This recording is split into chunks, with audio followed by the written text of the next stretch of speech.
Bonsoir. Depuis quelques années, nous entendons de plus en plus souvent parler de HPI. HPI, haut potentiel intellectuel. Selon l'OMS, la définition de l'OMS, l'Organisation mondiale de la santé, le HPI correspond à un quotient intellectuel supérieur à 130, ce qui représenterait environ 2%, plus de 2% de la population, soit en France un peu plus de 200 000 enfants. Alors, quels sont les signes? Comment en être sûr que son enfant est HPI? Et que faut-il faire pour aider ces enfants et leurs parents? On en parle dans un instant avec notre invité, le psychologue Joël Marbeuf. Mais avant cela, écoutez ce témoignage, celui d'Émilie. Elle a 52 ans. Elle a découvert il y a peu, lors d'un test HPI, qu'elle était HPI. Depuis toute petite, elle a toujours eu le sentiment de fonctionner différemment. Ma peur principale, c'était que j'avais peur qu'on se rende compte que j'étais folle parce que je me rendais bien compte qu'il y avait des choses que je ne faisais pas comme les autres. Ce sentiment de fonctionner différemment des autres a accompagné Émilie Guibert depuis son enfance. Souvent, elle a eu l'impression de ne pas avoir les codes. Dans le monde professionnel, je crois que ça a été le pire.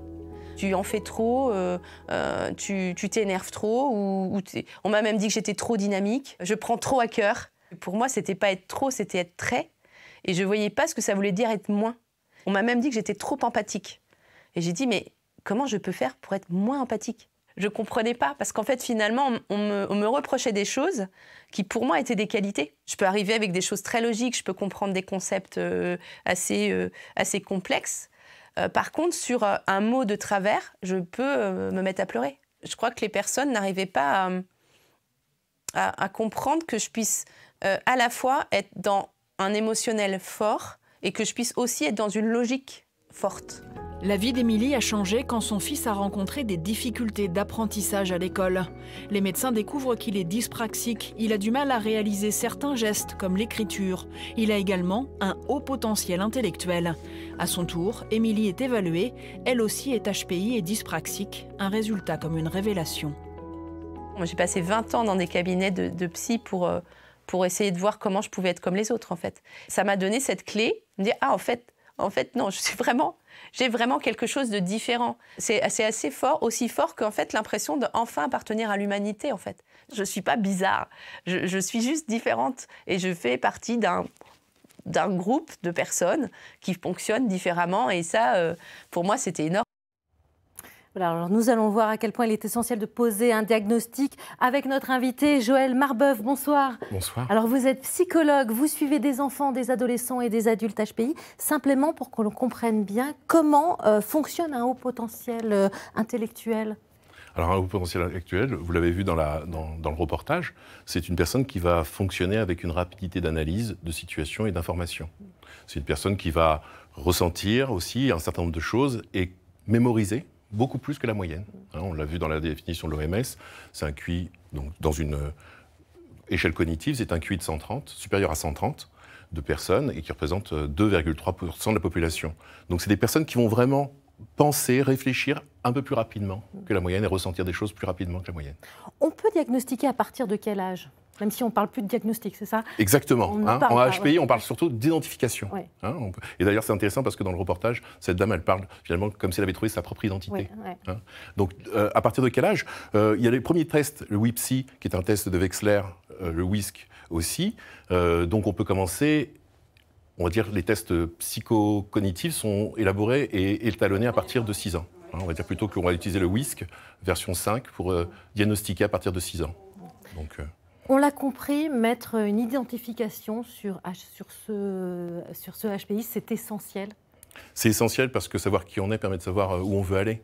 Et d'une certaine manière, quand on ne sait pas, dans le reportage, c'était très bien dit et très simplement, c'est-à-dire on se pose des questions. Est-ce que j'appartiens au même groupe que tout le monde? Pourquoi je suis différent? Je suis trop, alors que ça me semble être une chose évidente, dit cette dame. C'est en effet ce qui peut se passer pour des enfants, pour des adolescents et pour des adultes. Là où on va cataloguer qu'ils sont trop, eux ont le sentiment d'être pas assez parfois. On parle souvent aussi d'hypersensibilité chez les HPI, c'est le cas?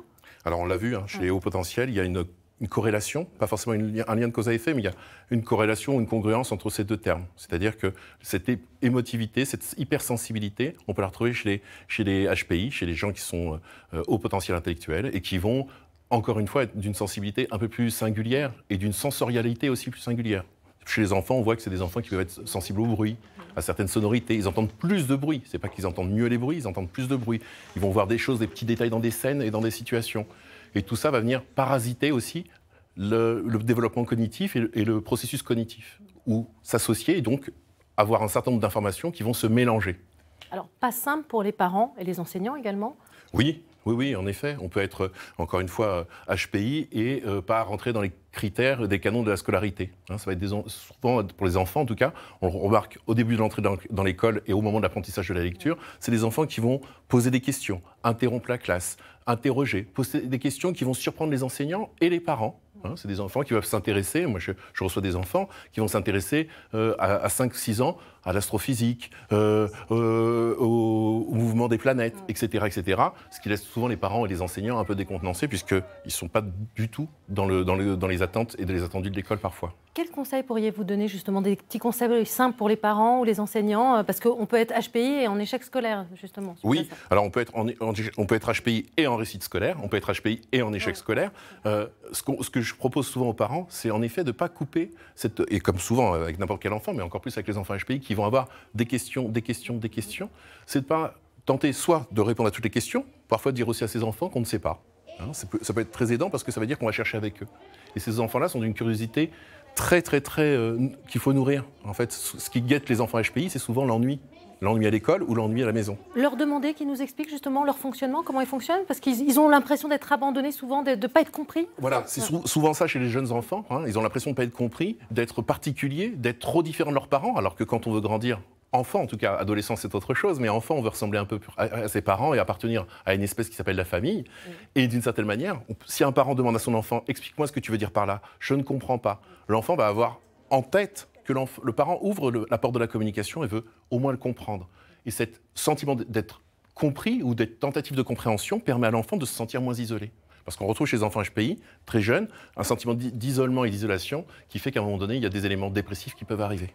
Pour terminer rapidement, parce qu'il y aurait énormément de choses à dire, on a commencé par un témoignage d'adulte. Adulte, ça se traduit comment et que faut-il faire justement quand on est adulte HPI dans la société? Alors, je pense que pouvoir être testé, alors là, c'est d'autres tests psychocognitifs, mais qui permettent d'identifier ce haut potentiel, qui permet encore une fois de déterminer une partie de son identité. On n'est pas réduit à cette identité HPI, mais c'est une composante qui permet de comprendre pourquoi on est singulier et différent. Cette dame disait « je suis trop », c'est ce qu'on retrouve la plupart du temps, ce que je retrouve chez mes patients. Je comprends différemment, je suis bizarre, je suis un extraterrestre qui serait tombé sur la planète Terre. Voilà ce que disent souvent les adultes HPI. Et même quand ils rencontrent d'autres extraterrestres, d'autres planètes, ils ont le sentiment encore des fois d'être tout seuls. Alors justement, et on peut être HPI et heureux, on l'aura compris. On va terminer sur cette note positive. Il y aurait encore beaucoup de choses à dire. Un grand merci en tout cas pour ces éléments d'éclairage. Merci Joël Marbeuf de nous avoir éclairé sur ce sujet. Et puis je vous rappelle que vous pouvez partager vos expériences sur nos réseaux sociaux et nous écrire par mail. Vous pouvez poser aussi également des questions, vos questions. En attendant, restez avec nous. L'information continue dans Ici 19h avec ce qu'il faut retenir de l'actualité.